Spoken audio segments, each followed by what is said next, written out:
Hello दोस्तों, आज से करीब 100 मिलियन साल पहले की बात है। धरती पर नज़ारा कुछ अलग ही था। इंसानों का कोई नामो निशान ही नहीं था और कुछ भयंकर जानवरों का राज था इस प्लेनेट पर, डायनासोर्स। ऐसे डायनासोर जो इतने बड़े कि ये बिल्डिंगों से भी ऊंचे हुआ करते थे। जबड़ा इतना ताकतवर कि आपकी हड्डियों को चकनाचूर कर दे सिर्फ 1 सेकंड के अंदर, और जिनकी रफ्तार इतनी तेज कि ये ऑलमोस्ट 90 किलोमीटर पर आवर की स्पीड से भी तेज दौड़ते थे। सही मायनों में ये दिल दहला देने वाले जीव थे। 170 मिलियन सालों से भी ज्यादा इन्होंने धरती पर राज किया। लेकिन फिर एक दिन ऐसी घटना होती है कि ये अचानक से पूरी धरती से गायब हो जाते हैं। तो दोस्तों, मैं हूं सागर और आपका स्वागत है जनरल ज्ञान यूट्यूब चैनल पर। और डायनासोर्स के साथ एग्जैक्टली क्या हुआ, आइए समझते हैं आज के वीडियो में। As it gets closer to the planet, the Earth's gravitational pull gets stronger. They now can't see what's headed their way.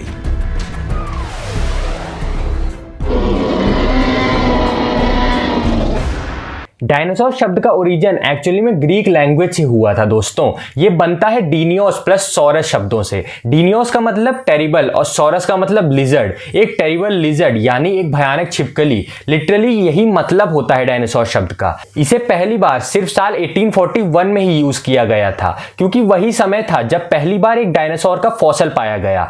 Richard oven नाम के एक ब्रिटिश साइंटिस्ट थे जिन्होंने इस डायनासोर शब्द का प्रयोग करना शुरू किया था। और उस समय में लोगों को ज्यादा जानकारी नहीं थी कि ये डायनासोर क्या होते थे और कैसे दिखते थे। तो शुरुआत में जो ड्राइंग्स बनाई गई थी कि डायनासोर्स कैसे दिखते होंगे, वो काफी अलग थी आज के कंपैरिजन में। मेगालोसॉरस पहले डायनासोर के फॉसिल में से था जो पाया गया। इसकी ड्राइंग्स देखिए आप कैसी होती थी। और कई दशकों बाद जैसे जैसे रिसर्चर्स को पता चलता गया इनके बारे में, इन्होंने अपनी ड्राइंग्स को और रियलिस्टिक बनाने की कोशिश करी। और आज के दिन की डिपिक्शंस कुछ ऐसी हैं। आज के दिन 10,000 से भी ज्यादा डायनासोर्स के फॉसिल्स खोज के निकाले जा चुके हैं दुनिया भर में पैलियोंटोलॉजिस्ट द्वारा, जिनमें से 900 अलग अलग डायनासोर्स की स्पीशीज को आइडेंटिफाई किया है। आपको सोचकर लगे और कितना खोद खोद कर हम नई चीजें खोज सकते हैं। लेकिन दिलचस्प बात यह है कि साल 2003 से 2022 तक हर साल ऑन एवरेज 45 नई स्पीशीज पाई जाती हैं डायनासोर्स की। मतलब पैलियोंटोलॉजिस्ट का काम अभी भी खत्म नहीं हुआ है। ये फोटोज देखिए पिछले साल में जो नई स्पीशीज पाई गई थी, यानी कि जो नई स्पीशीज डिस्कवर की गई थी डायनासोर्स की, वो आप इन फोटोज में देख सकते हैं। इनमें से ये देखिए, चिली में पाया गया एक बड़ा ही अजीबो गरीब टाइप का डायनासोर जिसकी पूंछ पर एक ब्लेड टाइप का वेपन लगा है और मुंह पर एक चोंच है। इसे नाम दिया गया है स्टेगोरस एलेनगैसन। ओवरऑल कहा जाए तो हम आज के दिन बहुत कुछ जानते हैं डायनासोर्स के बारे में। लेकिन चलिए कहानी की शुरुआत की जाए बिल्कुल शुरू से। टाइम में पीछे चलते हैं, कई मिलियन साल पीछे। साइंटिस्ट का एस्टिमेट है कि पहला डायनासोर अराउंड 230 से 240 मिलियन ईयर्स पहले एमर्ज किया होगा, क्योंकि जो सबसे पुराना डायनासोर का फॉसिल हमें मिला है वो 231.4 मिलियन ईयर्स पुराना है। ये अफ्रीका में मिला था। उस समय में जो धरती का हाल था आज के मुकाबले वो बहुत बहुत अलग था। आज के दिन में जो कॉन्टिनेंट्स आप देखते हैं, Asia, Africa, Australia, America, Europe, उस समय ये सारे कॉन्टिनेंट्स एक साथ जुड़े थे। सिर्फ एक सुपर कॉन्टिनेंट हुआ करता था जिसे हमने नाम दिया है पेंजिया। साइंटिस्ट के हिसाब से पेंजिया कुछ ऐसा दिखता था। इसमें जो आज के दिन में जो प्रेजेंट कॉन्टिनेंट्स हैं, आप वो भी एग्जैक्टली देख सकते हैं कि वो कहां थे। इस समय पर धरती का क्लाइमेट बहुत ही सूखा था, बहुत ही ड्राई और एरिड था और बहुत कम बारिश हुआ करती थी। इस टाइम पीरियड को हमने नाम दिया है ट्रायसिक पीरियड। एक ऐसा समय जहां पे डायनासोर्स एमर्ज करने शुरू हुए थे। डायनासोर्स धीरे धीरे धरती पर आने लगे थे एवोल्यूशन के जरिए। इस समय पर जो डायनासोर्स आए वो वैसे नहीं थे जैसा आप डायनासोर्स को इमेजिन करते हैं, बल्कि बहुत छोटे छोटे थे वो साइज में। जो सबसे कॉमन डायनासोर्स होते थे उस समय पर, उनका एवरेज साइज लगभग 2 मीटर के आसपास ही होता था। फॉर एग्जाम्पल इयोरैप्टर एक ऐसा डायनासोर है जो इस टाइम पर एग्जिस्ट करता था और इनफैक्ट इस डायनासोर को बाकी डायनासोर्स का एंसेस्टर्स भी बताया जाता है। इस समय पर जो डोमिनेंट जानवर जो जमीन पर दिख रहे थे वो एक्चुअली में बड़े रेप्टाइल्स हुआ करते थे। इनमें से कुछ रेप्टाइल्स बड़े क्यूट दिखते थे, जैसे कि ये वाला जिसे सभी टर्टल्स का एंसेस्टर बताया जाता है। अब टाइम में आगे चलें तो हुआ क्या, धरती धीरे धीरे बदलने लगी। करीब 201 मिलियन ईयर्स पहले ट्रायसिक पीरियड खत्म होता है और तब अचानक से धरती का क्लाइमेट बदल गया। ये जो पेंजिया था ये टुकड़ों में टूटने लगा। जब मैं अचानक शब्द का यूज कर रहा हूं, ये इसका मतलब ये नहीं है कि एकदम से 1 या 2 दिन में सब कुछ बदल गया हो। अचानक शब्द मैं रिलेटिवली यूज कर रहा हूं। यहां पे हम मिलियंस ऑफ ईयर्स का टाइम स्केल देख रहे हैं, तो ये सब चीजें कुछ हजारों सालों में हुई थी। तो उसी कुछ हजारों सालों के पीरियड को मैं यहां पे अचानक शब्द की तरह बता रहा हूं। इस सुपर कॉन्टिनेंट में जो क्रैक्स आने लगे, इन क्रैक्स में बड़े बड़े वॉल्केनिक एक्सप्लोजन हुए, बहुत सारे ज्वालामुखी फटे, जिसकी वजह से बहुत सारी कार्बन डाइऑक्साइड रिलीज हुई, सल्फर डाइऑक्साइड रिलीज हुई। इसकी वजह से बहुत इंटेंस ग्लोबल वार्मिंग हुई। फिर जो सल्फर डाइऑक्साइड और एरोसोल जाकर एटमॉस्फेयर में मिले तो उससे सनलाइट ब्लॉक हुई और उसके बाद कूलिंग हो गई। ओशन की एसिडिफिकेशन भी होने लगी। जब ये CO2 और SO2 जाकर पानी में मिल गए, समुद्र की जो एसिडिटी थी वो बढ़ गई। तो हुआ क्या, तेजी से क्लाइमेट चेंज होने लगा और जो एनिमल्स उस समय एग्जिस्ट करते थे उनके लिए सर्वाइवल मुश्किल होने लगा। ज्यादातर रेप्टाइल्स और बाकी स्पीशीज उस समय कोल्ड ब्लडेड एनिमल्स थे, तो वो टेम्परेचर चेंजेस को टॉलरेट नहीं कर सकते थे। लेकिन जो डायनासोर्स थे वो वार्म ब्लडेड थे, इंसानों की तरह, यानी कि हमारी तरह ही वो भी, उनके अंदर भी गर्म खून होता था। डायनासोर्स के लिए टेम्परेचर चेंज टॉलरेट करना ज्यादा आसान हुआ उन कोल्ड ब्लडेड एनिमल्स के मुकाबले। करीब 6 लाख सालों तक ये वॉल्केनिक इरप्शन चलती रहती हैं, यानी कि 6 लाख सालों तक लगातार ज्वालामुखी फटते रहते हैं और क्लाइमेट चेंज होता रहता है, जिसकी वजह से बाकी सारे स्पीशीज एक्सटिंक्ट हो गए और धरती पर बचे मेनली डायनासोर्स, क्रोकोडाइल्स, टर्टल्स और अर्ली मैमल्स, यानी कि हमारे तो बहुत पहले के पूर्वज थे, वो भी सारे के सारे इवेंट्स में बच गए। इस इवेंट को बुलाया जाता है ट्रायसिक जुरासिक एक्सटिंक्शन इवेंट। और जैसा कि मैंने कहा, इसके बाद से ट्रायसिक पीरियड खत्म हो जाता है और जुरासिक पीरियड शुरू होता है। अगर आपको ये नाम सुना सुना लग रहा है तो हाँ दोस्तों, ये वही नाम है जो जुरासिक पार्क की फिल्मों में इस्तेमाल किया गया है। उन्होंने जुरासिक शब्द को इसी जुरासिक पीरियड से ही लिया है। तो ये जुरासिक पीरियड चलता है 201 मिलियन ईयर पहले से लेकर 145 मिलियन ईयर पहले तक। इस समय के बीच डायनासोर सबसे डोमिनेंट स्पीशीज निकलती हैं धरती पर और एवोल्यूशन के चलते कईयों का साइज बहुत बड़ा हो जाता है। जैसे कि कुछ अर्लीस्ट टाइटेनोसॉर जो करीब 160 मिलियन ईयर्स पहले जिंदा थे, एक एक का वजन 15,000 किलो था और लेंथ में 15 मीटर तक हो सकते थे ये। कुछ और आइकॉनिक जानवर जो इस टाइम में होते हैं जैसे कि ब्रोंटोसॉरस, ब्रैकियोसॉरस, डिप्लोडोकस और स्टेगोसॉरस। इसी जुरासिक पीरियड में फ्लाइंग डायनासोर्स की भी एंट्री होती है। सबसे पहले फेदर डायनासोर्स में से था आर्कियोप्टेरिक्स, जो कि कुछ ऐसा दिखता था। इसी समय में जो हमारा पेंजिया सुपर कॉन्टिनेंट था वो 2 टुकड़ों में बट चुका था, 2 सुपर कॉन्टिनेंट जिन्हें हमने नाम दिया है लॉरेशिया और गोंडवाना लैंड। अब जुरासिक पार्क के फिल्मों की वजह से ही दोस्तों जुरासिक पीरियड को सबसे ज्यादा जाना जाता है। लेकिन सही मायनों में जो इससे अगला पीरियड आया वही पीरियड था जहां पर डायनासोर्स के अच्छे दिन आए, द क्रेटेशियस पीरियड, क्योंकि यही समय था जब डायनासोर्स की डाइवर्सिटी में हमें एक्सप्लोजन देखने को मिलता है। बहुत से नए प्रकार के डायनासोर्स यहां पर आने लगे। टीरेक्स जो फिल्मों में दिखाया जाने वाला शायद सबसे फेमस डायनासोर, ये एक्चुअली क्रेटेशियस पीरियड में ही एग्जिस्ट करता था। ये अपनी डोमिनेशन पर क्रेटेशियस पीरियड के एंड में ही पहुंचा था, 65 मिलियन ईयर्स अगो से लेकर 68 मिलियन ईयर्स अगो तक। हालांकि रिसर्चर्स के बीच में चर्चा का इश्यू है, लेकिन ज्यादातर रिसर्चर्स का मानना है कि टीरेक्स एक्चुअली में जुरासिक पीरियड में एग्जिस्ट ही नहीं करता था।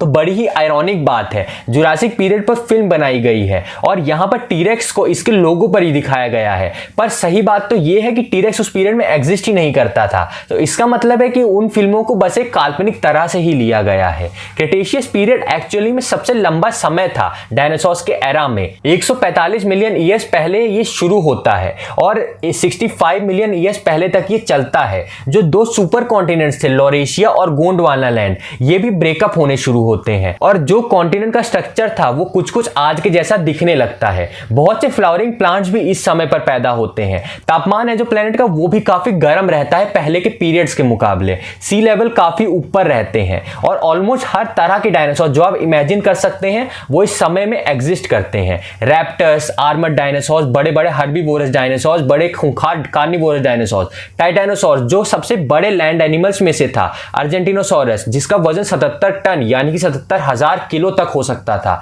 और टीरेक्स जो 40 फीट लंबा होता था और जिसे एपेक्स प्रेडेटर माना जाता था अपने टाइम का। इसका जबड़ा सबसे पावरफुल, सबसे शक्तिशाली किन्हीं भी जानवरों से अगर आप कंपेयर करें तो। एक फन फैक्ट यहाँ पे, घास जो है, ग्रास की एवोल्यूशन सिर्फ 70 मिलियन ईयर्स अगो शुरू हुई थी। यानी कि जो अभी तक मैंने आपको सारी कहानी सुनाई है उसमें ये मत इमेजिन करना कि धरती पर घास उग रही थी, पूरी धरती हरी हरी रही होगी। बाकी और तरीके के प्लांट जरूर एग्जिस्ट करते थे पर वहां पर घास नहीं हुआ करती थी। टीरेक्स और ट्राइसेराटॉप्स इनकी एवोल्यूशन सिर्फ 68 मिलियन ईयर्स पहले हुई थी। इसका मतलब समझ रहे हो क्या है? जो टीरेक्स डायनासोर था आज के दिन हम उससे ज्यादा करीब हैं as compare to Jurassic period से टीरेक्स डायनासोर, क्योंकि जुरासिक पीरियड और टीरेक्स के बीच 80 मिलियन ईयर्स का फर्क है और हमारे बीच में और टीरेक्स में सिर्फ 68 मिलियन ईयर्स का फर्क है। और इस टाइम पर 80 किलोमीटर की स्पीड से दौड़ने वाले डायनासोर्स भी थे।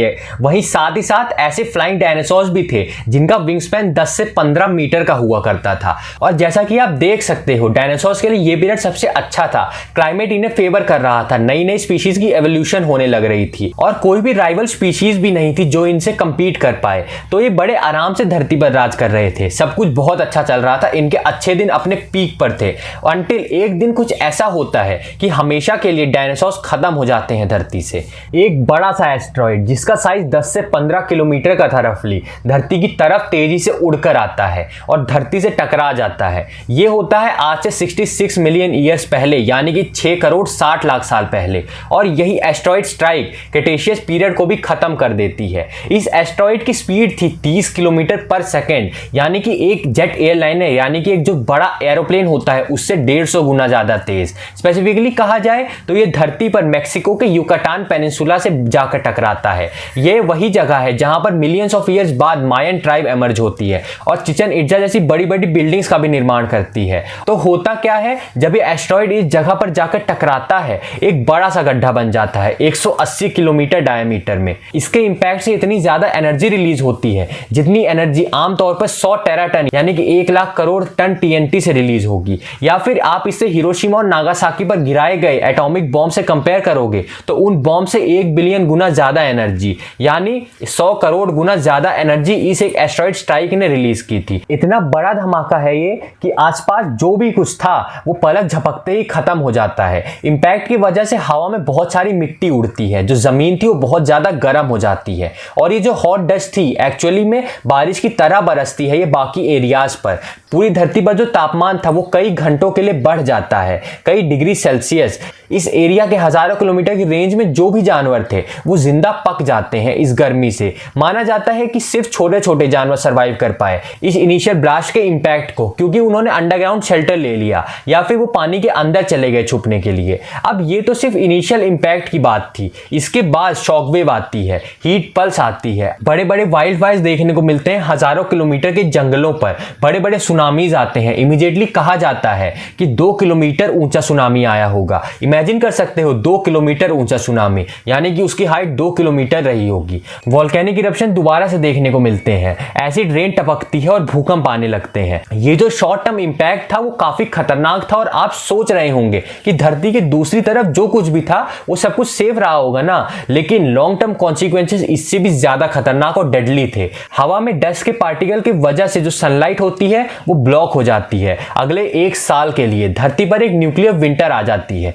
तापमान बहुत तेजी से नीचे गिरता है। अनुमान लगाया जाता है कि अगले 3 सालों तक फ्रीजिंग टेम्परेचर धरती पर रहते हैं और क्योंकि 1 साल तक सनलाइट ब्लॉक्ड थी तो फोटोसिंथेसिस करना इम्पॉसिबल हो जाता है और इसी वजह से सारे के सारे प्लांट ज्यादा वक्त तक जिंदा नहीं बच पाते। तो प्लांट्स मरते हैं, प्लांट्स के मरने की वजह से जो हर्बीवोर जानवर थे उनके पास कोई खाना नहीं है, वो मर जाते हैं और उसकी वजह से कार्निवोर जानवर भी खाने की कमी से मर जाते हैं। एक चेन रिएक्शन यहां पर होता है। जो इकलौते जानवर यहां पर बच पाते हैं इन कॉन्सिक्वेंसेस से वो छोटे ओमनिवोरस जानवर थे, जैसे कि मैमल, छिपकलियां, टर्टल्स और कुछ चिड़ियां। ये जानवर इसलिए जिंदा बच पाते हैं क्योंकि स्कैवेंजर्स की तरह भी जिंदा रह सकते थे और सर्वाइव कर सकते थे। छोटे जानवरों को एक लंबा समय मिलता है जिंदा बचे रहने के लिए।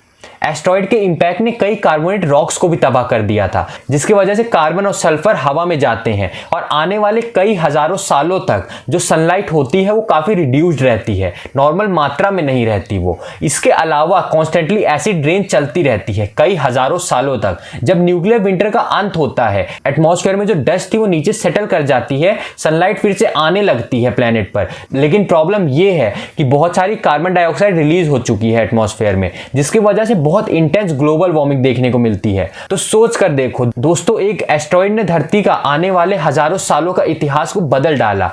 कुछ एक्सेप्शंस को अगर हम इग्नोर कर दें तो एक भी 4 लेगेड क्रिएचर जिसका वजन 25 किलो से ज्यादा था वो इस इवेंट को सरवाइव नहीं कर पाता। यानी कि जो जानवर अपने 4 पैरों पर चलता था और जिसका वजन 25 किलो से ज्यादा था वो इस इवेंट को सरवाइव, इस एक्सटिंक्शन इवेंट को सरवाइव नहीं कर पाता। सारे टेरेस्ट्रियल डायनासोर्स एक्सटिंक्ट हो गए और उनके साथ साथ धरती पर रहने वाली जितनी भी प्लांट और एनिमल स्पीशीज थी 75% से ज्यादा एक्सटिंक्ट हो गई। इसी पॉइंट पर दोस्तों क्रेटेशियस पीरियड का अंत होता है और एक नए एरा की शुरुआत होती है, जिसे हम नाम देते हैं पैलियोजीन पीरियड। अब ऐसा नहीं है कि सब कुछ खत्म हो गया हो, ये इवेंट एक अपॉर्चुनिटी की तरह आता है बाकी की बची स्पीशीज के लिए। जो धरती के महाराजा थे डायनासोर्स, वो खत्म हो गए, तो बाकी के जानवरों के लिए ये मौका है उभर कर आने के लिए, धरती पर राज करने के लिए। इंसानों को तो सबसे पहले थैंक यू करना चाहिए इस एस्ट्रॉइड का, क्योंकि मैमल्स को एक बहुत अच्छा मौका मिल पाया एवोल्यूशन का। इन डायनासोर्स के खत्म होने के बाद, इन डायनासोर्स के जाने के बाद जो गैप यहाँ पर फूड चेन में डायनासोर्स ने छोड़ा, उसे फिल इन किया कई मैमल्स ने। इस पीरियड में हमें एवोल्यूशन देखने को मिली घोड़ों की, वेल्स की, चमगादड़ों की, प्राइमेट्स की, कई स्नेक्स और छोटी छोटी छिपकलियां भी यहाँ पर एमर्ज होना शुरू हुई। इकलौते ग्रुप ऑफ डायनासोर जो जिंदा बच पाए वो एक्चुअली में फ्लाइंग डायनासोर्स थे, जो धीरे धीरे इवॉल्व हुए और चिड़िया बन गए। सही सुना आपने, जिन चिड़िया को आप आज आसमान में उड़ते हुए देखते हो, वो उड़ने वाले डायनासोर्स उन्हीं के ही एंसेस्टर हैं। ज्यादातर स्टडीज ने कंफर्म किया है कि बर्ड सेम फैमिली से बिलोंग करती हैं एज डायनासोर्स। स्पेसिफिकली कहा जाए तो सबसे ज्यादा एंसेस्ट्री शेयर करी जाती है चिकन और ऑस्ट्रिच द्वारा, और यही कारण है कि हम ये कहते हैं कि चिकन आज के टाइम पर टीरेक्स की क्लोजेस्ट रिलेटिव भी है। काफी हंसी आती है ये सुनकर। अच्छा, एक सवाल आपके दिमाग में आ रहा होगा एस्ट्रॉइड को लेकर कि हमें कैसे पता चला कि वहां पर ही एस्ट्रॉइड क्रैश किया था और 66 मिलियन ईयर्स पहले ही किया था। हमें ये डेट कैसे पता चली? इसके पीछे एविडेंस है एक बड़ी रेयर मिनरल इरिडियम नाम से। साइंटिस्ट ने पाया कि पूरी धरती में ग्राउंड पर हमें बड़ी हाई कंसेंट्रेशन देखने को मिलती है इरिडियम की आज के दिन,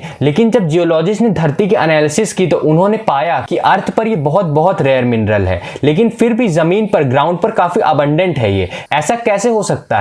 ऐसा इसीलिए हो सकता है क्योंकि एस्ट्रॉइड्स और कॉमेट्स में इरिडियम की बहुत हाई कंसंट्रेशन पाई जाती है, और जब साइंटिस्ट ने इस इरिडियम की डेटिंग करी तो ये पाया कि ये सारी की सारी इरिडियम जो हमें मिल रहा है, ये सारा का सारा 66 मिलियन ईयर पुराना है। ये तभी हो सकता है अगर एस्ट्रॉइड धरती से आकर टकराया हो और एस्ट्रॉइड जो पूरा ब्लास्ट हो गया उसमें मौजूद ये सारे मिनरल धरती पर फैल गए।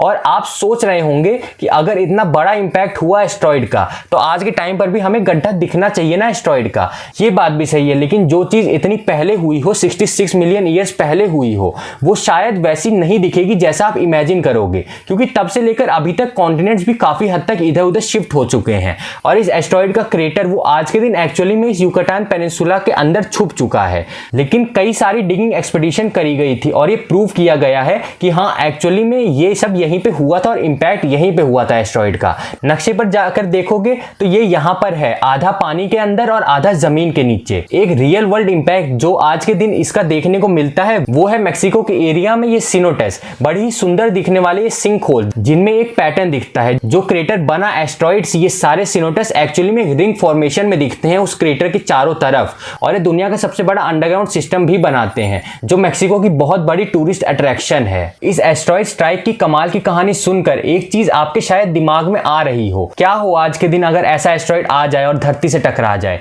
इंसान भी पूरी तरीके से खत्म हो जाएंगे क्या? ये चीज डेफिनेटली एक खतरा तो है। जो एस्ट्रॉइड धरती से टकरा सकते हैं आने वाले टाइम में उन्हें नियर अर्थ एस्ट्रॉइड्स कहा जाता है। नासा और कई स्पेस एजेंसीज इन सभी एस्ट्रॉइड्स को देख रही हैं और इन्हें ट्रैक भी कर रही हैं कि इनका ट्रैक कहां जाकर धरती से मिलता है। एज ऑफ अप्रैल 2022 28,000 से भी ज्यादा नियर अर्थ एस्ट्रॉइड्स को आइडेंटिफाई किया जा चुका है, जिनमें से 800 से ज्यादा ऐसे हैं जिनका डायमीटर 1 किलोमीटर या उससे ज्यादा है। बड़ा ही डरावना नंबर है, इतने सारे एस्ट्रॉइड जो धरती से पोटेंशियली आकर टकरा सकते हैं। लेकिन आज के टाइम उतनी कोई बहुत डरने की बात नहीं है इनसे, क्योंकि साइंटिफिक कैलकुलेशंस इतनी एडवांस्ड हो चुकी हैं कि हम क्लियरली ये प्रेडिक्ट कर सकते हैं और कैलकुलेट कर सकते हैं कि ये एग्जैक्टली कहां जाने वाले हैं, और हम ये भी एस्टिमेट कर सकते हैं कि ये क्या चांसेस हैं कि ये धरती से टकराएंगे, और अगर ये टकराने के पाथ पर हों तो उसे रोकने के लिए हम क्या कर सकते हैं। इसी को लेकर नासा ने डार्ट मिशन लॉन्च किया था 2021 में, डबल एस्ट्रॉइड रीडायरेक्शन टेस्ट। इनका प्लान था कि वो एक स्पेसक्राफ्ट को ले जाएंगे और एस्ट्रॉइड से टकराएंगे ताकि एस्ट्रॉइड का पाथ बदला जा सके, और आने वाले टाइम में अगर कोई ऐसा एस्ट्रॉइड हो जो धरती से आकर टकराने वाला हो तो हम उसका पाथ ही बदल डालें। सुनकर बड़ी साइंस फिक्शन चीज लगेगी, लेकिन ये आइडिया ऑलरेडी सक्सेसफुल हो चुका है। सितंबर 2022 में इसका एक टेस्ट किया गया था। एक ऐसे एस्ट्रॉइड के साथ जो धरती के पाथ में नहीं आ रहा था, इन्होंने स्पेसक्राफ्ट भेजा नासा वालों ने, उससे टकराया और उसका पाथ ही बदल डाला। तो उस एस्ट्रॉइड के साथ ऐसा कर लिया तो जो फ्यूचर में आने वाले एस्ट्रॉइड्स होंगे उनके साथ भी ऐसा ही किया जा सकता है। लेकिन ऐसा नहीं है कि खतरे की कोई बात नहीं है, खतरा यहां पर खुद इंसानों से है। इस एस्ट्रॉइड स्ट्राइक जिसने डायनासोर डायनासोर्स को मारा, इसे 5th एक्सटिंक्शन इवेंट बताया जाता है अर्थ की हिस्ट्री में। और इसके बाद साइंटिस्ट मानते हैं कि 6th एक्सटिंक्शन इवेंट शुरू हो चुका है और ये किसी वोल्केनो या एस्टेरॉइड्स की वजह से नहीं हो रहा, बल्कि इंसानों की वजह से हो रहा है। इसे नाम दिया गया है होलोसीन एक्सटिंक्शन इवेंट। पिछले 100-200 सालों में इतनी तेजी से हमें बायोडायवर्सिटी का लॉस देखने को मिला, इतनी तेजी से अलग अलग जानवरों की स्पीशीज, प्लांट्स की स्पीशीज एक्सटिंक्ट हो रहे हैं इंसानों की वजह से, कि बायोलॉजिस्ट ने इसे मास एक्सटिंक्शन का दर्जा दिया है। इंसानों द्वारा किए जाने वाली डिफॉरेस्टेशन और पॉल्यूशन की वजह से एक्सटिंक्शन रेट 100 से 1000 गुना ज्यादा तेज है नॉर्मल रेट से। आज के दिन जो जानवर जिंदा हैं उनका हैबिटेट और फूड सोर्स खत्म होता जा रहा है। कई मैमल्स, रेप्टाइल्स और बर्ड्स एंडेंजर्ड कैटेगरी में आ गए हैं और कितने सारे तो एक्सटिंक्ट भी हो गए हैं। इस तबाही को रोकने के लिए यूनाइटेड नेशंस कन्वेंशन और बायोलॉजिकल डाइवर्सिटी मीटिंग बुलाई गई जापान में साल 2010 में। 20 बायोडाइवर्सिटी के टारगेट सेट किए गए थे जो 2020 तक अचीव करने थे। अनफॉर्चुनेटली सिर्फ 6 इनमें से पार्शली अचीव किए गए हैं। जनवरी 2020 में एक नया पेरिस स्टाइल एग्रीमेंट बनाया गया बायोडाइवर्सिटी और इकोसिस्टम कोलैप्स को रोकने के लिए, जिसकी डेडलाइन रखी गई 2030। आने वाला टाइम ही बताएगा कि ये टारगेट्स कितने मीट किए जाते हैं। लेकिन एक चीज जरूर है कि ये करना बहुत ही जरूरी होगा, क्योंकि अगर प्लांट्स और एनिमल्स की स्पीशीज आज के दिन भी वैसे ही एक्सटिंक्ट हो गई जैसे पिछले एक्सटिंक्शन इवेंट्स में हुई थी, तो इंसानों का भी जिंदा बचा रहना शायद पॉसिबल ना हो। और इंसानों की बात करी जाए तो इंसानों का ओरिजिन सिर्फ 3 लाख साल पहले अफ्रीका में हुआ था, ये कैलकुलेट किया जाता है। और इसे आप डायनासोर से कंपेयर करें जो 174 मिलियन साल तक धरती पर बने हुए थे, डोमिनेंट रहे। कहां 3 लाख साल से हम जिंदा हैं और कहां वो 174 मिलियन ईयर्स तक रहे थे। इंसानों के कंपैरिजन में 600 गुना ज्यादा। क्या लगता है आपको, क्या हम इंसान डायनासोर्स का रिकॉर्ड बीट कर पाएंगे या फिर इंसानों का एक्सटिंक्शन 1 मिलियन ईयर से पहले ही हो जाएगा? ऑब्वियसली इसका सही जवाब उस पर डिपेंड करेगा कि हम सब लोग मिलकर कितना काम करते हैं इस धरती को बचाने में। वीडियो पसंद आया तो वीडियो को लाइक और शेयर कर दीजिए और ऐसे वीडियो आगे भी देखने के लिए चैनल को सब्सक्राइब कर लीजिए। अब मुलाकात होगी अगली ही ऐसी किसी वीडियो में, तब तक के लिए जय हिंद, वंदे मातरम।